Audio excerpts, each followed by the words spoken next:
Hey everyone, it's Hopper, and yep, you guessed it, I'm getting back on another trail. This trail is the GR20. Sure, it's been 4 days since I finished the Tour de Mont Blanc, but I gotta get back on trail because, hey, I just feel better out here. But this is the GR20. It's a 200-kilometer trek along the mountainous backbone of the French island of Corsica in the Mediterranean. It's supposed to be beautiful. It's also supposed to be one of the most strenuous and rugged of all the great routes of Europe. Will that be true? Based on the profiles and everything I've seen, it's going to be.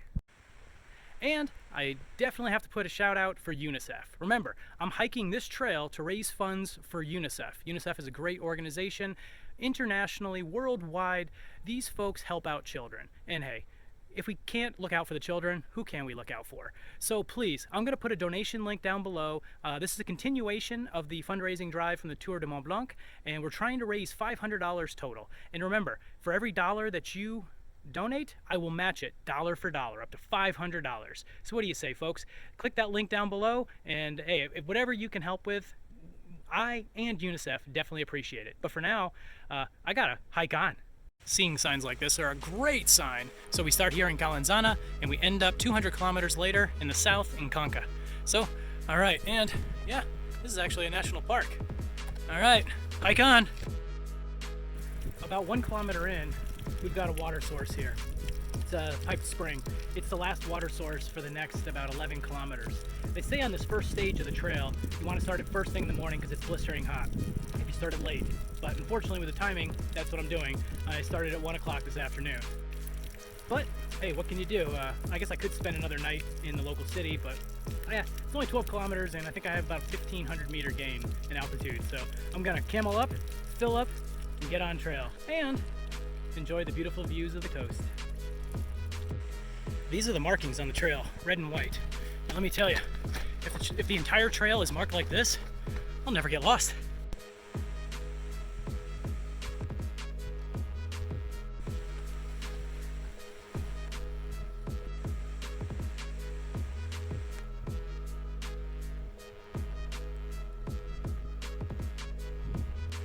Today seems to be half trail, half mountain climbing. Yep, that's the way we go.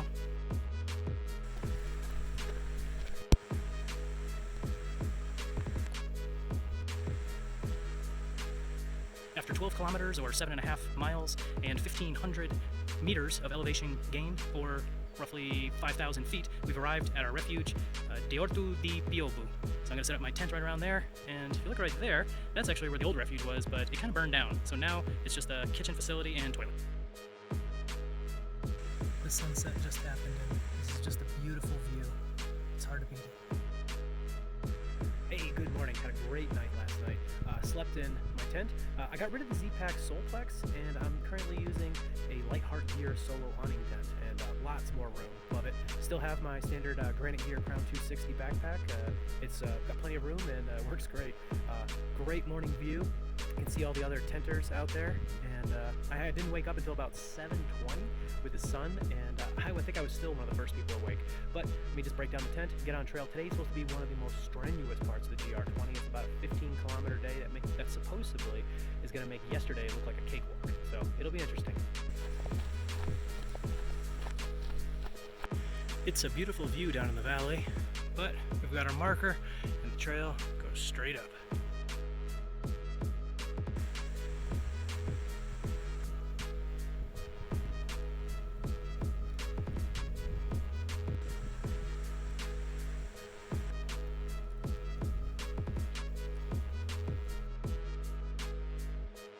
This is definitely one of the most rocky and rugged trails I've been on.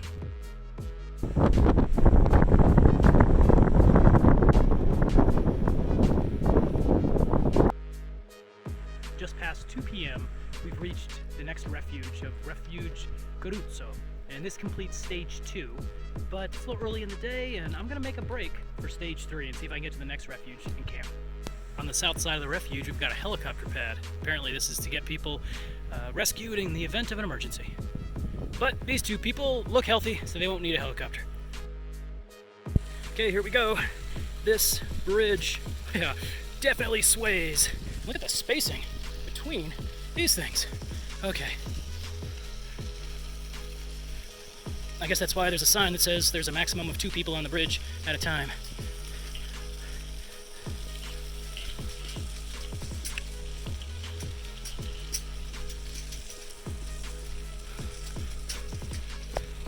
And we're alive.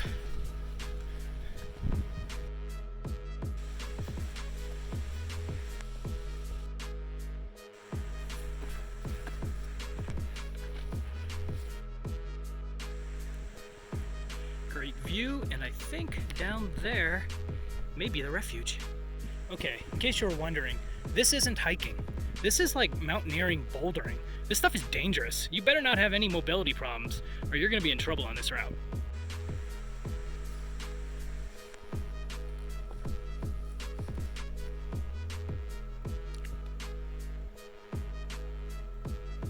Hey, good evening. All right, so I finally made it here into Refuge Asku.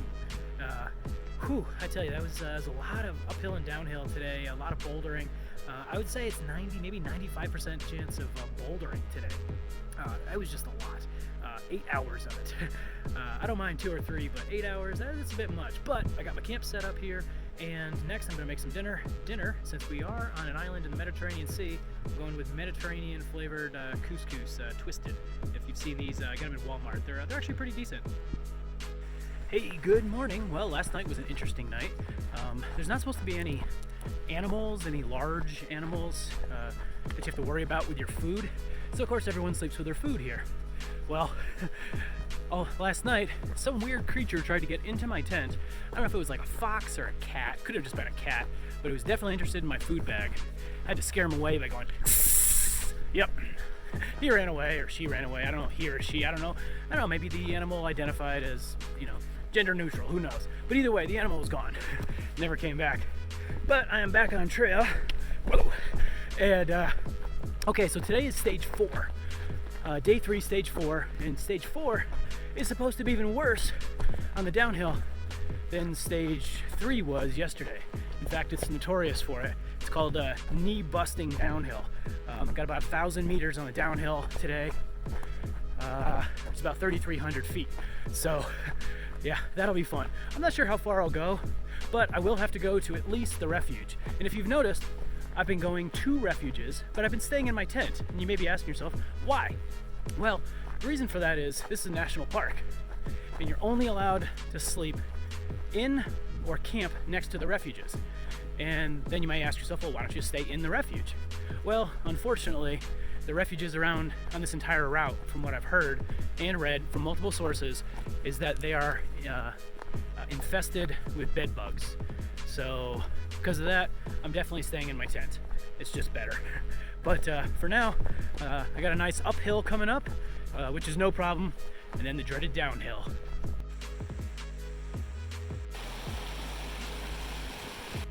And the ascent begins. Looking ahead, that's the first snow I've seen on trail yet. Or trail, bouldering I should say. Okay, so we have reached the high point of the day here on the GR20. I'm here all alone. Okay, not really. There's all these other hikers here.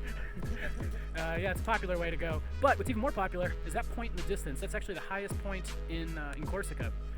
But it's not that much higher, so I'm gonna save my knees and not do the extra up and down. So I think we have about 6 more kilometers going down that hill. So yeah, all right. Now it's time to finish some more of my trail mix, and then I'm gonna hike on. Now we begin the long 6-kilometer downhill knee-busting trek.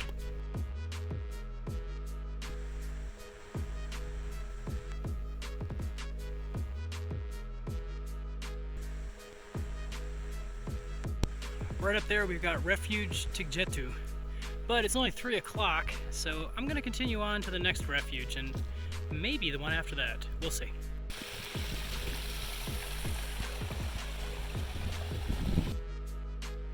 That refuge we passed a little ways back marked the end of stage 4. This is stage 5, and you can tell that there was a little wildfire here not too long ago. Don't you just hate it when some jackass is blocking the trail? And we are calling it a day. Yep, the sun's still up, but that's all right. This here is Albergi du Valloni, or something like that. It's I'm not sure if it's French, Italian, or Corsican, or a mixture of all three, but yeah, it looks like it's a pretty nice place. I got a pretty good campsite right here, and behind me is a stream, so I'll be able to hear the sound of a stream at night. Hopefully put me to sleep, and hopefully I won't have to pee too often. But yeah, stage 4 was rough, but personally I think stage 3 was worse. Hey, everyone has their own idea of what's better and what's worse. As they say, hike your own hike. Good morning, Corsica. Up before dawn and on trail by 7:30.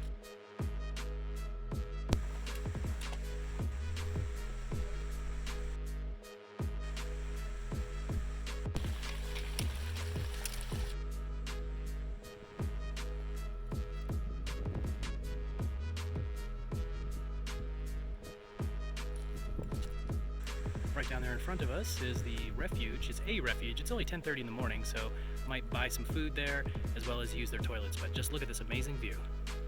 Okay, so apparently this refuge closes in 2 days and the food supply reflects it.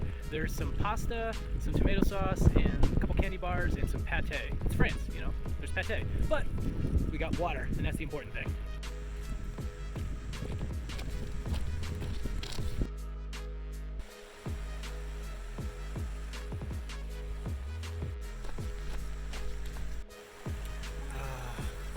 And there's fish in there too. That's perfect for jumping. Beautiful! After a nice swim in this ice cold pool, we decided to make a little lunch. We're making pasta.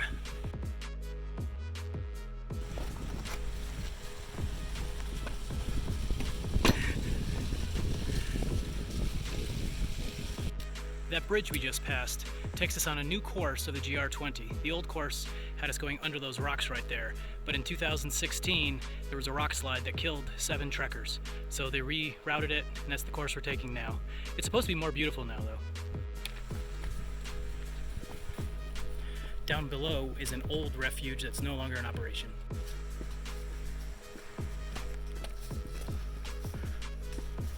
Now this is my kind of trail. Relatively flat.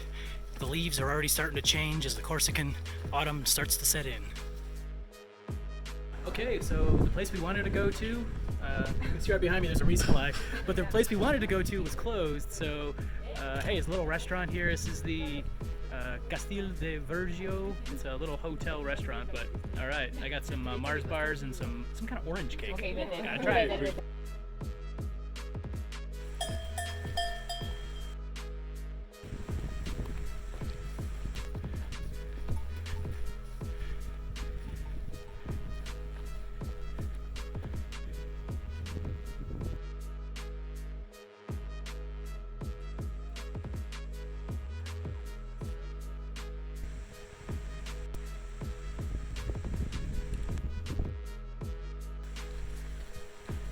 Alright, Cal.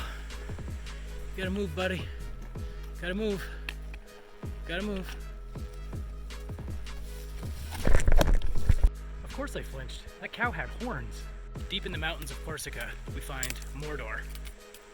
The weather on the GR20 has been great so far, but the clouds are rolling in and we're starting to get a few raindrops. So no cowboy camping tonight.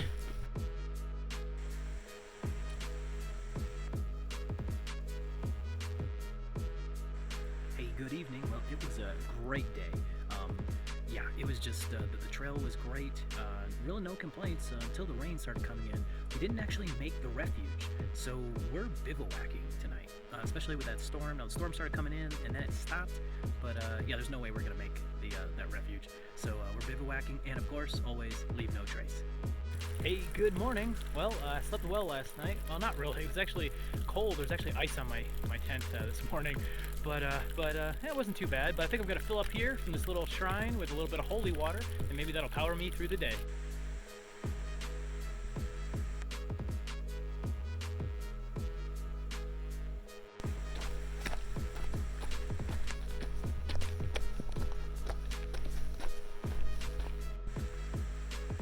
We're just passing a refuge, Baccaggio, or something like that.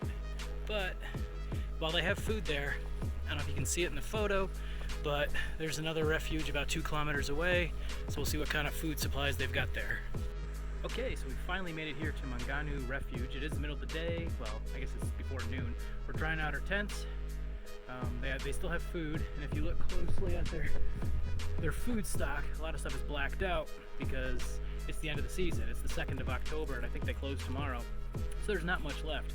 But up on the hill, you got some toilets and some showers. I use the toilet. I think you actually have to pay to use the shower. You're gonna spend the night. And there's a water source over there. So, all right, we're gonna dry our stuff, get a little food, and be on trail. Well, I've already got food. I couldn't resist getting some dried apricots and, of course, some French bread. This is what the dormitories look like. It's not bad, but then again, there's always the risk of bed bugs, so I'll be sticking to my tent. And let me introduce you to my trail family for the last few days. This is Liv and Constance. Hello. And where are you from?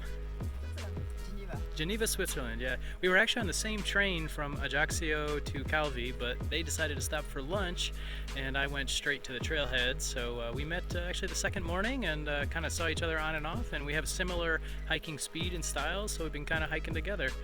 So we won't stay together the entire time, but you know, a little together, a little apart, but we'll end up in the same spot, I'm sure. So yeah, so it's good to have you as trail family. We just finished section 6 and now we're going on to section 7, which is described as one of the hardest, most rugged sections. For some reason, every next section seems to be harder and harder.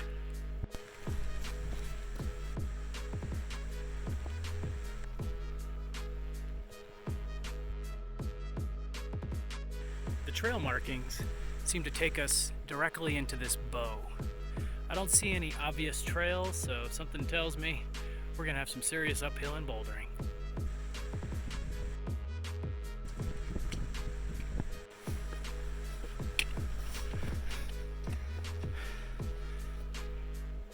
We have finally arrived at Boccia alle Porte, 2,270 meters.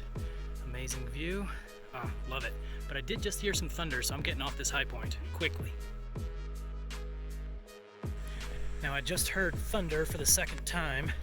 The winds are picking up slightly and there's a slight temperature drop that usually spells a storm is coming. So I'm gonna try to get down to that refuge that's 6 kilometers away as soon as possible.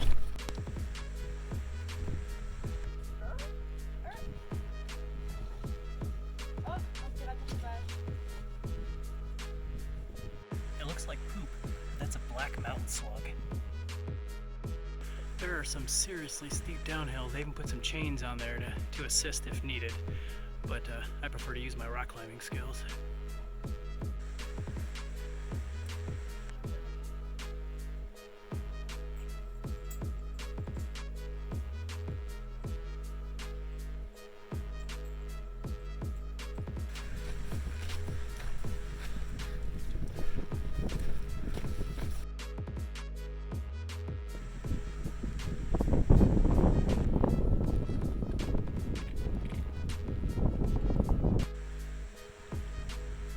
This is 2 of the Corsican black mountain slugs. I think they're racing, or maybe they're trying to mate, who knows.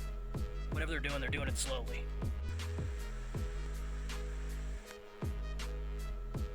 Look what I found in the middle of nowhere, a set of car keys. Well, I'll put them in my pocket, go to the next refuge, and hopefully someone there lost them. Alright, we have reached our high point, I think, for the rest of the day at Boccia Mozzella, which reminds me of mozzarella and now I want pizza. 2,210 meters. Alright, let's go down to that refuge. Home sweet home.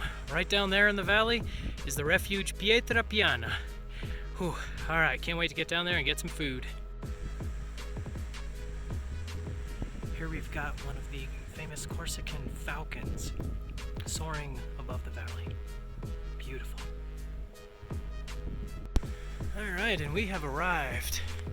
Now I just gotta talk to management and see if I can use a tent site that's not super small. Everything here is made for dome tents that are maybe 6 foot by 6 foot or 2 meter by 2 meter. Hey, good evening. Well, managed to get the tent set up, get some food, relax a bit, and then the rain came. But it's better to have the rain at night, I suppose, than when you're trying to traverse all those dangerous rocks that will be really slippery if you're trying to walk on them while they're wet. So hopefully this should dry by the morning and it'll be really good going for us tomorrow, and with any luck we'll get to Vizzavona. At this signpost you can either take stage 8, which leads down, or a variant to stage 8, which goes along the crest, and it's supposed to be a little bit higher and more beautiful. Definitely avoid it during bad weather, but weather looks great, so we're gonna go high.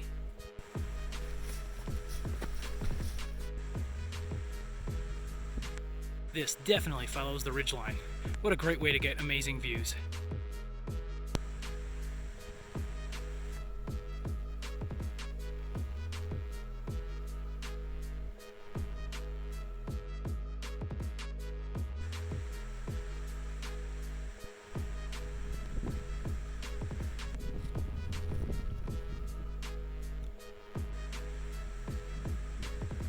You can barely make it out, but way in the distance, that looks like a city and that looks like the ocean.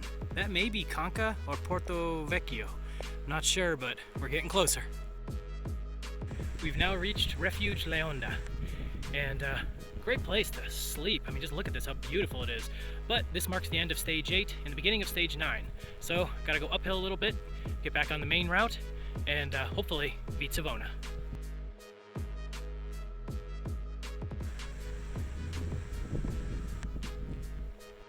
This section of trail is pretty hot. I'm not really running low on water, but I don't want to run out. So here's a little stream, filled up with some water. I'm gonna put this micro-din water purification in it.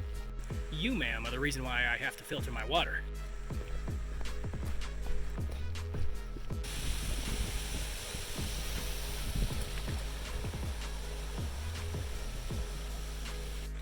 These mountain pools look really tempting, but I'm only a few kilometers from Vizzavona, so I'm gonna continue on to town. Just outside of the town of Vizzavona is the Cascade des Anglais. Nice place to take a little swim too, and it continues. There's a water slide into a pool, into another steep water slide, into another pool. Okay, well, I'm in town. That place looks like it's out of World War II and hasn't seen service since. There's a little guest house hotel there, but it's locked up tighter than a frog's butt. So, looks like I might be camping again at this bivouac location. Okay, so apparently this bivouac site isn't too bad. It's only €8. Most other places are between 7 and 12, so it's not too bad. Got my tent. There are other people, of course, and there's showers and a stove, so I'm gonna take a shower and get some food. Hey everyone, well, this concludes this part of the video. We went from Calenzana all the way to Vizzavona, and I tell you, the northern half of this trail, which is the part I just finished, has got to be one of the most challenging trails I have ever done. I can't even call it part of it to be a trail. It's actually bouldering, and you have to use your rock climbing skills. I'm actually surprised that more accidents don't happen. If you have knee problems, or if you're scared of heights, exposure, those kind of things, I got to be honest with you, the northern half of the GR20 is not for you. I like to promote all the trails that I can, but I can't, in good conscience, promote the northern half of the GR20 if you have any of those issues. But it was really fun. Some of it was frustrating, but it was still great. And I can't wait to finish up the second half of this trail, because right now here in Vizzavona, this is basically the middle of the trail. And they say the challenging part was at the northern half. So the second half should be easier, but who knows? You know, weather can always be a factor, and well, actually, we're calling for a lot of rain in the next couple days. So in the next video, you're gonna see potentially something new. Who knows? But hey, I do want to give a shout out to everyone who has already donated, and a thank you for those who are going to donate for UNICEF. Yes, as you may remember, I'm hiking this trail to raise funds for UNICEF. So thank you very much. I'll put the link down below of where you can donate. And remember, I'm matching every donation dollar for dollar up to $500. So thank you very much for watching this video, and thank you very much for supporting UNICEF.